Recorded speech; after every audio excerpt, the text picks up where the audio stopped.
Hey, greetings everyone. It is GleeCon here again with another episode of Lore of Warcraft.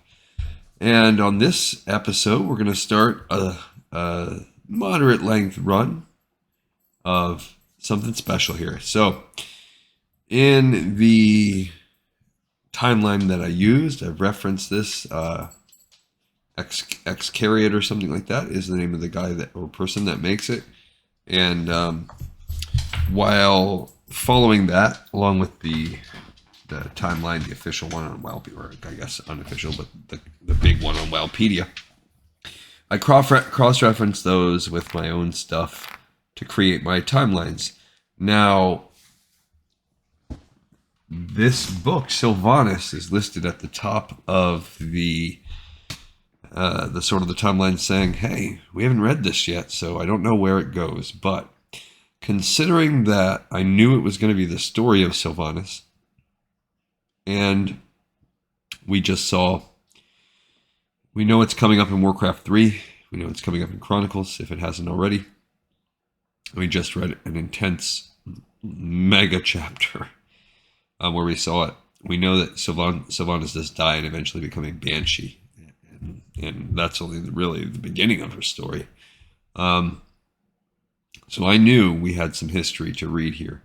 So I went ahead and got this newer novel, Sylvanas, by our girl, Christy Golden. Definitely one of my favorites, if not my favorite author that we've had so far. Although the Mickey Nielsen that we've been reading lately, he's really good too. I like his.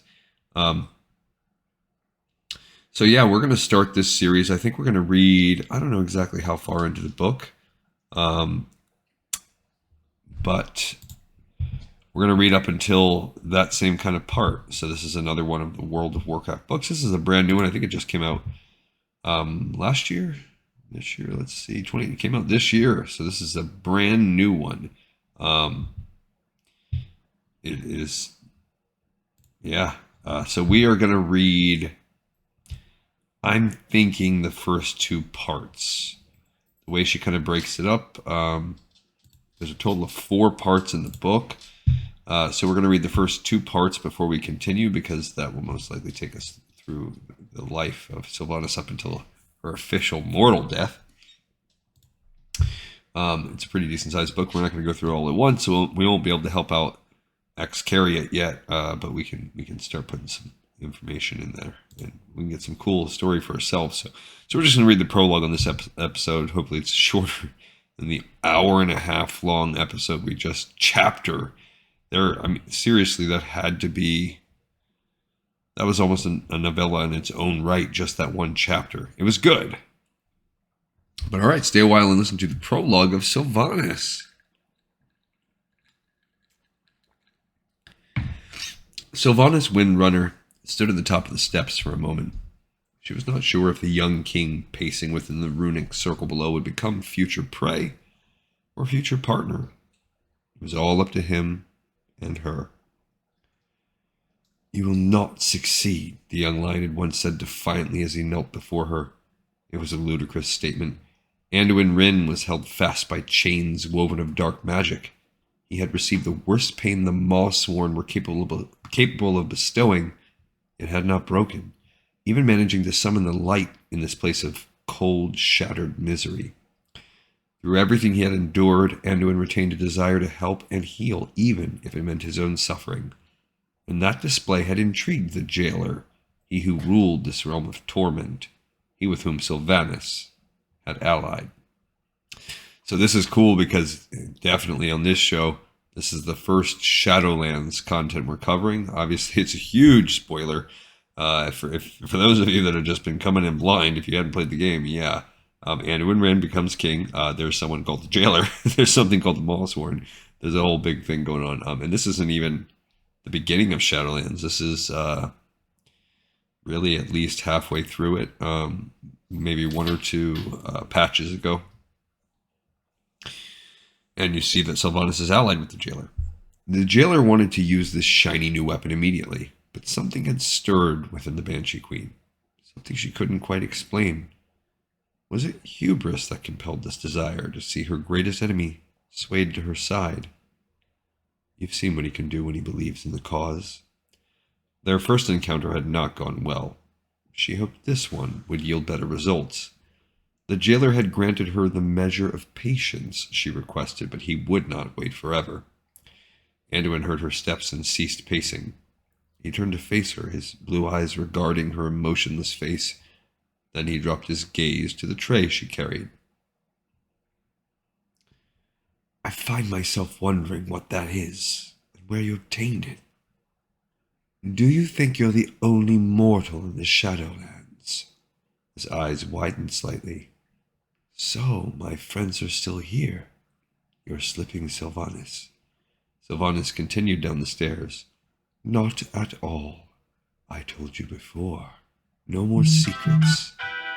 No more lies. I do try to think the best of people, but I lost hope in you even before the war. That surprised her, but she did not show it. This is not the place for hope, little lion, but it is a place for reason. Overly gentle and trusting you may be, but I do not think you a fool. I see. You're going to attempt to convince me that I should help the jailer destroy the cycle of life and death. He laughed softly, shaking his head. No, I am certainly not the fool here. Sylvanas had reached the invisible border of Anduin's prison. She could enter and exit as she wished, and the tray of food and water passed by easily through the barrier. She knew he had not had water for a day, had been denied food even longer, yet Anduin simply glanced at the food, then back at her with narrowed eyes. Sylvanas pushed down her irritation and bit back a sharp retort. Then, to his visible surprise, she sat on the stone floor and cocked an eyebrow at him. Eat. I do not need to resort to poison. Any harm I wish to do, you would not be able to prevent. No. So this was how it was to be. It was fine with her. He was quite literally a captive audience, and she had come to say much. I told you before we wish you to join us willingly. I know you have empathy and compassion. That has been a weakness for you, but also a strength. So I will tell you how it was that I came to be the jailer's partner, and why I think you should be too. I will share with you things I have shared with no one before. It cost her nothing.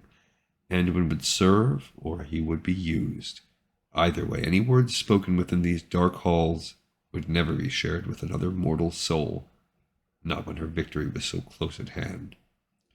Anduin cocked his head and looked at her searchingly. As if mocking her, he sat, somehow graceful, if clanking, in his armor. He reached for the water, toasted her, and drank. Go on then, Sylvanas Windrunner. Tell me these truths you have never shared. It would seem I have nothing but time.